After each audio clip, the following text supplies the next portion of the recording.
नमस्कार, आपका स्वागत है। मित्रों, क्या आपने कभी सोचा है जब इंसान की आखिरी सांस निकल जाती है तो उसके बाद क्या होता है?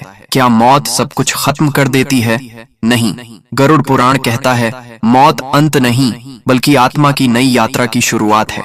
मित्रों, जब शरीर गिर जाता है तो आत्मा उससे बाहर निकलती है और उसी समय आते हैं विकराल यमदूत, काले, भयानक, डरावने। सोचिए जरा, आप अपने घर वालों को पुकार रहे हो, उन्हें छूना चाहते हो, लेकिन कोई आपको सुन या देख नहीं पा रहा क्योंकि शरीर पीछे छूट चुका है। अब तो सिर्फ आपके कर्म ही आपके साथ हैं। यमदूत आत्मा को घसीटते हुए वैतरणी नदी तक ले जाते हैं। सोचिए, एक ऐसी नदी जो खून, गंदगी, खूंखार, नुकीले दांत वाले जीव और बदबू से भरी हो। मित्रों, अगर आपने जीवन भर गाय का सम्मान किया है तो उसकी पूंछ आपका सहारा बनती है और आप आसानी से उस नदी को पार कर जाते हैं। लेकिन अगर आपने गाय का अपमान किया, उसे सताया, उसका मांस खाया, तो वही नदी आपकी कब्र बन जाती है। आप डूबते रहते हैं, घुटते रहते हैं, लेकिन कोई सहारा नहीं मिलता। क्या आपने कभी सोचा है जीवन भर का एक एक कर्म यहाँ हमारी नौव बन सकता है या हमारा बोझ? नदी पार करने के बाद आत्मा पहुंचती है यमराज के विशाल दरबार में। चित्रगुप्त सामने बैठे होते हैं, हाथ में कर्मों का बही खाता लिए। जन्म से लेकर मृत्यु तक हर छोटे बड़े कर्म का हिसाब वहां लिखा होता है। सोचिए, जब आपके पाप एक एक करके गिनाए जाएंगे तब आपकी आत्मा किस हालत में होगी। और फिर फैसला होता है, जिसने पुण्य किए हो उस आत्मा को स्वर्ग में भेजा जाता है और जिसने पाप किए उसे नरक। मित्रों, तभी सामने एक विशाल काला दरवाजा खुलता है और शुरू होती है आत्मा की भयावह नरक यात्रा। गरुड़ पुराण कहता है नरक असंख्य हैं, लेकिन 18 प्रमुख नरकों का विवरण विस्तार से मिलता है। आइए अब एक एक करके इन्हें समझते हैं। मित्रों, वीडियो में आगे बढ़ने से पहले आपसे निवेदन है कि गरुड़ पुराण की इस महान कथा को आधा अधूरा सुनने की गलती न करें। कथा को पूरा अवश्य सुने ताकि भगवान श्री हरि विष्णु की कृपा सदैव बना रहे। चलिए अब शुरू करते हैं। तामिश्र नरक।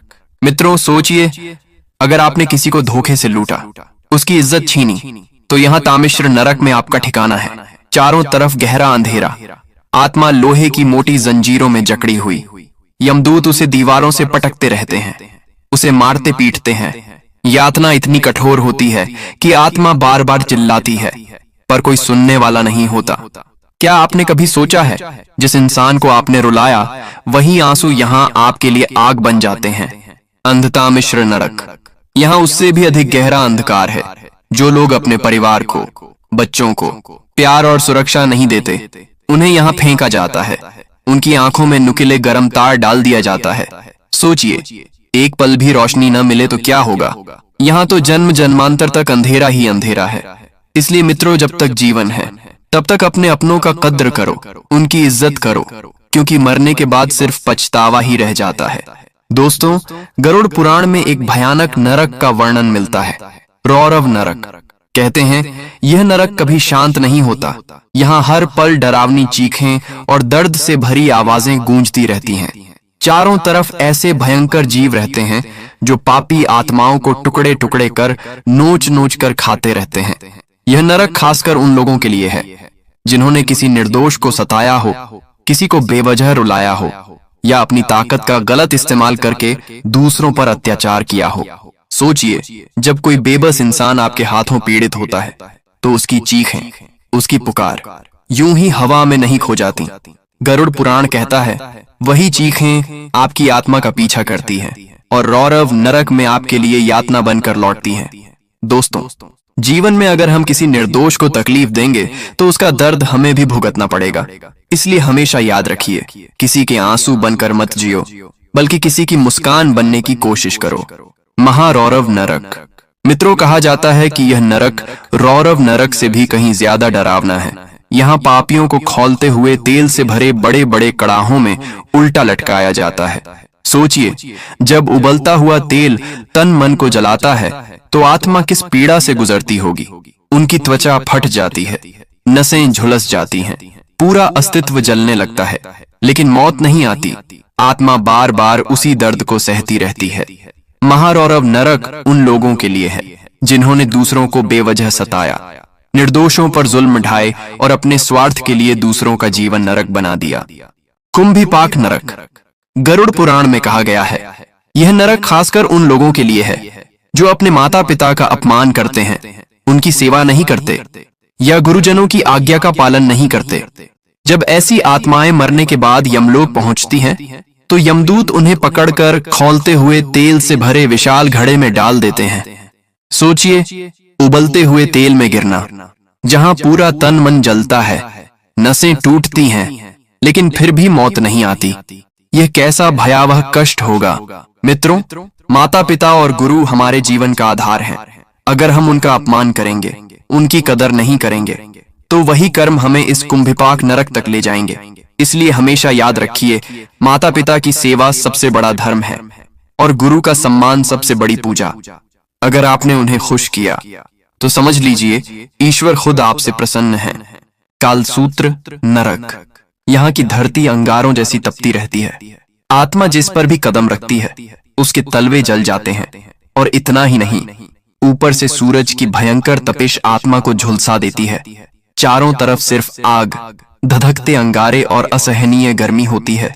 ये नरक उन लोगों के लिए है जिन्होंने झूठ बोला, चोरी की, दूसरों को धोखा दिया और सत्य का गला घोंटा। सोचिए, जब इंसान झूठी गवाही देकर किसी निर्दोष की जिंदगी बिगाड़ देता है, तो उसकी आत्मा कितनी बड़ी सजा की हकदार बनती है। दोस्तों, इसीलिए हमारे शास्त्र कहते हैं, चाहे परिस्थिति कितनी भी कठिन क्यों ना हो, सत्य का साथ कभी मत छोड़ो। झूठ बोलकर भले एक पल का फायदा मिल जाए, लेकिन उसका परिणाम आत्मा को कालसूत्र नरक में सहना पड़ सकता है। असिपत्र वन नरक कहा जाता है कि यह नरक एक जंगल जैसा है, लेकिन यहाँ के पेड़ों पर पत्तों की जगह धारदार तलवारें होती हैं। चारों तरफ सिर्फ तेज धार वाली तलवारों से भरा भयावह जंगल फैला रहता है। मित्रों, यह नरक उन लोगों के लिए है जो धर्म के नाम पर पाखंड करते हैं, नकली साधु संत बनकर लोगों को धोखा देते हैं और भोली भाली जनता का विश्वास तोड़ते हैं। ऐसे पाखंडी जब इस नरक में पहुंचते हैं, तो हर कदम पर उनके शरीर की चीर फाड़ होती रहती है। जहां भी जाते हैं, तलवार जैसी तेज धार उन्हें काटती रहती है। आत्मा बार बार घायल होती है, लहूलुहान होती है, लेकिन मौत नहीं आती। दर्द का यह सिलसिला लगातार चलता रहता है। शूकरमुख नरक दोस्तों, यह नरक खासकर उन लोगों के लिए है जिन्होंने जनता का हक मारा, भ्रष्ट नेता बने, रिश्वतखोरी की और जनता का धन लूटकर अपने सुख सुविधाओं पर खर्च किया। कहा जाता है कि यहाँ यमदूत सुअर जैसे मुख वाले भयंकर रूप में आते हैं। वे पापी आत्माओं को बार बार काटते हैं, नोचते हैं और चीर फाड़ करते हैं। आत्मा दर्द से चीखती है, तड़पती है, लेकिन यातना वहीं खत्म नहीं होती, क्योंकि हर बार जब शरीर टुकड़े टुकड़े हो जाता है, तो तुरंत फिर से जुड़ जाता है, ताकि उस पीड़ा को बार बार सहना पड़े। अंधकूप नरक, यहाँ एक गहरा कुआं है, लेकिन इसमें पानी नहीं, बल्कि असंख्य जहरीले सांप और बिच्छू भरे रहते हैं। इस कुएं में जिस आत्मा को गिरा दिया जाता है, उसे हर पल इन जहरीले जीवों के डसने और काटने की यातना झेलनी पड़ती है। यह नरक उन लोगों के लिए है जिन्होंने अपने घर आए मेहमानों का अपमान किया, शरण लेने आए व्यक्ति को दुत्कार दिया या किसी असहाय को ठुकरा दिया। वातप नरक, यहाँ इस नरक में आत्मा को कभी आग पर जलाया जाता है और कभी बर्फीले तूफान में फेंका जाता है। जिनकी वाणी ने दूसरों को जलाया, जिन्होंने अपशब्द बोले, वे यहाँ जीभ के दोष का फल भोगते हैं। हिमशीत नरक, यहाँ ऐसी ठंड होती है कि हड्डियां टूट जाती हैं। जिनके दिल में दया का ताप नहीं था, जो पत्थर दिल बने रहे, वे आत्माएं यहाँ ठिठुरते रहते हैं। ऊर्ध्वभाज नरक, गुरु और मंदिर का अपमान करने वालों को यहाँ उल्टा लटकाकर चीर दिया जाता है। उनका अहंकार टुकड़ों टुकड़ों में बिखर जाता है। धूम्र नरक, नशा करने वाले और समाज को जहरीले पदार्थों से बिगाड़ने वाले यहाँ आते हैं। यहाँ जहरीला धुआं आत्मा को भीतर तक जला देता है। सोचिए, जो धुआं आपने फैलाया था, वही अब आपके गले में उतरता है। आलय नरक, स्त्रियों का अपमान करने वाले, उन्हें वस्तु समझने वाले, यहाँ अपनी वासना की आग में जलते रहते हैं। पृष्ठ नरक, गरीबों और मजदूरों का हक मारने वालों पर यहाँ भारी भरकम चट्टानें गिराई जाती हैं। हर चीख आसमान तक पहुंचती है, लेकिन सुनने वाला कोई नहीं होता। संघर्ष नरक, यहाँ अफवाह फैलाने वालों की जीभ में दहकते कांटे घुसाए जाते हैं। सोचिए, आपने अपने शब्दों से कितनों को चोट पहुंचाई है। तपन और महातपन नरक। यहाँ अग्नि की पीड़ा चरम पर होती है। जो धर्म गुरुओं और तपस्वियों को सताते हैं वे लगातार जलते रहते हैं। त्वचा गलती है, नसें फटती हैं, लेकिन मौत नहीं आती। सांसार नरक।